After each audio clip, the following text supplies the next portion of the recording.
ದೆಹಲಿಯ ಕೆಂಪುಕೋಟೆ ಬಳಿ ಕಾರು ಸ್ಫೋಟ ಪ್ರಕರಣದ ವಿಚಾರವಾಗಿ ಇದೀಗ ಸ್ಫೋಟಕ್ಕೂ ಮುನ್ನ ನಮಾಜ್ ಮಾಡಿದ್ದಾರೆ ಉಗ್ರರು.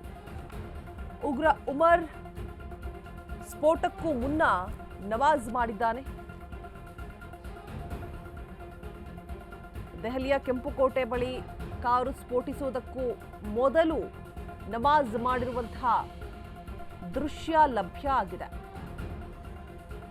ಮಸೀದಿಗೆ ಹೋಗುವ ಮತ್ತೆ ವಾಪಸ್ ಆಗುವಂತಹ ಸಿಸಿಟಿವಿ ದೃಶ್ಯಾವಳಿಗಳು ಲಭ್ಯ ಆಗಿರುವಂಥದ್ದು.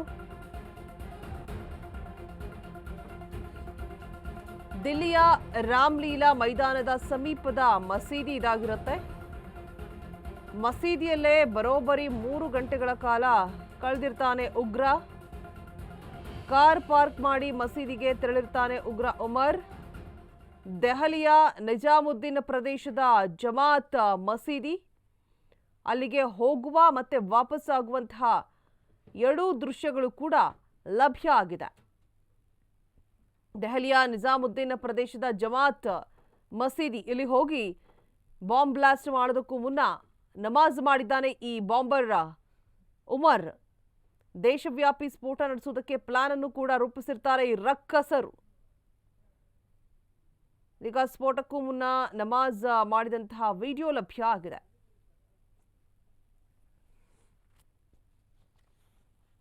ಬಗ್ಗೆ ಹೆಚ್ಚಿನ ಡೀಟೇಲ್ಸ್ ಅನ್ನ ಕೊಡೋದಕ್ಕೆ ನಮ್ಮ ಪ್ರತಿನಿಧಿ ಅಭಿಷೇಕ್ ಜೈಶಂಕರ್ ದೂರವಾಣಿ ಸಂಪರ್ಕದಲ್ಲಿ ಜಾಯಿನ್ ಆಗ್ತಾ ಇದ್ದಾರೆ. ಅಭಿಷೇಕ್, ಸ್ಫೋಟಕ್ಕೂ ಮೊದಲು ನಮಾಜ್ ಮಾಡಿದಾನೆ ಈ ಉಗ್ರ ಉಮರ್ ಅನ್ನುವಂತಹ ಮಾಹಿತಿ ಲಭ್ಯ ಆಗ್ತಾ ಇದೆ.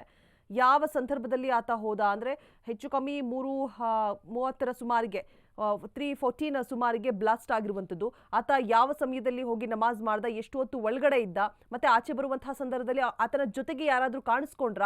ಹೆಚ್ಚಿನ ಡೀಟೇಲ್ಸ್ ಕೊಡೋದಾದ್ರೆ ಅಭಿಷೇಕ್. ಈಗಾಗಲೇ ಏನು ವರದಿಗಳ ಪ್ರಕಾರ 3 ಗಂಟೆಗಳ ಕಾಲ ಆತ ಮಸೀದಿಯಲ್ಲಿ ನಮಾಜ್ ಮಾಡಿದ್ದ ಅನ್ನುವಂತಹ ಒಂದು ವಿಚಾರಗಳು ಕೂಡ ಕೇಳಿ ಬರ್ತಾ ಇರುವಂತದ್ದು. ಅಂದ್ರೆ ಯಾವ ರೀತಿ ಮೈಂಡ್ ವಾಶ್ ಮಾಡ್ತಾರೆ ಈ ಟೆರರಿಸಂ ಆಕ್ಟಿವಿಟೀಸ್ ಗಳಿಗೆ ಅಂತ ಹೇಳಿ ಇದರಲ್ಲಿ ಬೇಸಿಕ್ ಇದರಲ್ಲಿ ಗೊತ್ತಾಗ್ತಾ ಇರುವಂತದ್ದು. ಅಂದ್ರೆ ಒಂದು ರೀತಿಯಲ್ಲಿ ಅಂದ್ರೆ ನಿಮ್ಗೆ ಸತ್ತು ಸ್ವರ್ಗಕ್ಕೆ ಹೋದಂತಹ ಸಂದರ್ಭದಲ್ಲಿ 72 ಕನ್ಯರು ಸಿಗ್ತಾರೆ ಮತ್ತು ಅಲ್ಲಾ ನಿಮ್ಮನ್ನ ಬರಮಾಡ್ಕೊಳ್ತಾರೆ. ಈ ರೀತಿಯಾದಂತಹ ಒಂದಷ್ಟು ಏನು ಅಂಶಗಳನ್ನ ಅವರಿಗೆ ತಲೆಗೆ ತುಂಬಿ ಅವರನ್ನ ಬಾಂಬರ್ಗಳನ್ನಾಗಿ ಹುಟ್ಟು ಹಾಕುವಂತಹ ಒಂದು ಕೆಲಸಗಳನ್ನು ಕೂಡ ಮಾಡ್ತಾರೆ. ಹೀಗಾಗಿ ಸದ್ಯ ಈ ರೀತಿಯಾದಂತಹ ಒಂದು ಮೈಂಡ್ ವಾಶ್ ಮಾಡಿದ ಬಳಿಕ ಆತ ನಮಾಜನ್ನ ಮಾಡ್ತಾನೆ. 3 ಗಂಟೆಗಳ ಕಾಲ ಒಂದು ನಮಾಜನ್ನ ಮಾಡಿ ಅಲ್ಲಿ ಈ ರೀತಿಯಾದಂತಹ ಒಂದು ಇದನ್ನ ಮಾಡುವಂಥದ್ದು. ಹೀಗಾಗಿ ಸದ್ಯದ ಮಟ್ಟಿಗೆ ಈ ಒಂದು ಕೃತ್ಯಕ್ಕೆ ಸಂಬಂಧಿಸಿದಂತೆ ಸಾಕಷ್ಟು ಅಂಶಗಳು ಬರ್ತಿರುವಂತಹ ಒಂದು ಕಾರಣದಿಂದಾಗಿ ಈಗ ಸದ್ಯ ಆತನ ಇದು ಫುಡ್ ಸ್ಟೆಪ್ ಏನಿದೆ ಅದನ್ನ ಹುಡುಕುವಂತಹ ಒಂದು ಕೆಲಸಗಳನ್ನು ಕೂಡ ಮಾಡ್ತಾನೆ. ಅಂದ್ರೆ ಆತ ಎಲ್ಲೆಲ್ಲಿ ಪ್ರಯಾಣವನ್ನ ಬೆಳೆಸಿದೆ ಮತ್ತು ಅಲ್ಲಿ ಯಾರ್ಯಾರಿತ್ತು ಅದೆಲ್ಲದರ ಡೀಟೇಲ್ಸ್ ಗಳನ್ನ ಕಲೆ ಹಾಕುವಂತಹ ಕೆಲಸಗಳನ್ನು ಕೂಡ ಮಾಡ್ತಾರೆ.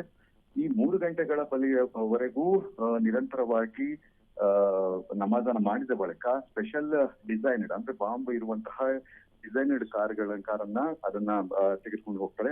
ಅಲ್ಲಿ ಅವನ್ನ ಪಿಕಪ್ ಮಾಡ್ತಾರ ಅಥವಾ ಆತನೇ ಆ ಕಾರನ್ನ ತೆಗೆದುಕೊಂಡು ಹೋಗ್ತಾರ. ಅಂದ್ರೆ ಪಿಕಪ್ ಅಂತ ಹೇಳಿದ್ರೆ ಆತನನ್ನ ಕರೆದುಕೊಂಡು ಹೋಗಿ ನಂತರ ಅವನಿಗೆ ಇಂತಹ ನಿರ್ದಿಷ್ಟ ಜಾಗದಲ್ಲಿ ಕಾರನ್ನ ಚಲಾವಣೆ ಮಾಡೋದಕ್ಕೆ ಇನ್ಸ್ಟ್ರಕ್ಷನ್ ಗಳನ್ನು ಇಟ್ಟ ಅನ್ನುವಂಥದ್ದು ಕೂಡ ಇಲ್ಲಿ ಬಹುತೇಕ ಪ್ರಮುಖವಾಗುತ್ತೆ. ಈ ಹಿನ್ನೆಲೆಯಲ್ಲಿ ಸದ್ಯ ಈ ಉಗ್ರನ ಹೆಜ್ಜೆ ಗುರುತನ್ನ ಕಂಡು ಹಿಡಿಯುವಂತಹ ನಿಟ್ಟಿನಲ್ಲಿ ಈಗ ಅಲ್ಲಿರುವಂತಹ ಬಹುತೇಕ ಸಿಸಿಟಿವಿಗಳನ್ನ ಪರಿಶೀಲನೆ ನಡೆಸುವಂಥದ್ದು ಮತ್ತು ಆ ಕಾರ್ಗಳು ಎಲ್ಲೆಲ್ಲಿ ಹೋಯ್ತು ಮತ್ತೆ ಯಾವ ಸ್ಟಾಪ್ ನಲ್ಲಿ ನಿಲ್ತು, ಅಂದ್ರೆ ಎಲ್ಲಿ ಆತ ಒಂದು ಬೇರೆ ಉಗ್ರರಿಗೆ ಏನಾದ್ರು ಮೀಟ್ ಆಗಿದ್ನ ಅದ್ರೂ ಕೂಡ ಡೀಟೇಲ್ಸ್ ಬೇಕಾಗುತ್ತೆ. ಯಾಕಂದ್ರೆ ಆರೋಪಿಗಳನ್ನ ಬಂಧನ ಮಾಡ್ಬೇಕು ಅಂತ ಹೇಳಿದ್ರೆ ಮತ್ತಷ್ಟು ಆರೋಪಿಗಳು ಇರುವಂತಹ ಸಾಧ್ಯತೆಗಳು ಕೂಡ ಇದೆ. ಈ ಹಿನ್ನೆಲೆಯಲ್ಲಿ ಆತನ ಹೆಜ್ಜೆ ಗುರುತನ್ನ ಫಾಲೋ ಮಾಡಿ ನಂತರ ಸಿಸಿಟಿವಿಯಲ್ಲಿ ಇರುವಂತಹ ವ್ಯಕ್ತಿಗಳನ್ನ ವಶಕ್ಕೆ ಪಡೆದುಕೊಂಡು ಅವರಿಂದ ಕ್ಲಾರಿಫಿಕೇಶನ್ ತೆಗೆದುಕೊಳ್ಳುವಂತಹ ಒಂದು ಕೆಲಸಗಳನ್ನ ಮುಂದಿನ ದಿನಗಳಲ್ಲಿ ಮಾಡ್ಲಿದ್ದಾರೆ ಅಂತಾನೆ ಹೇಳ್ಬೋದಾಗಿದೆ. ಈಗ ಸದ್ಯ ಈ ಒಂದು ಕುರಿತು ಅಂದ್ರೆ ಆತ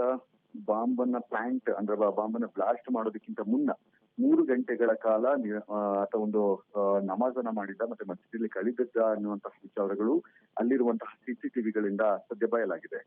ರೋಜಾ, all right, thank you Abhishek ತಮ್ಮೆಲ್ಲ ಡೀಟೇಲ್ಸ್ಗಾಗಿ.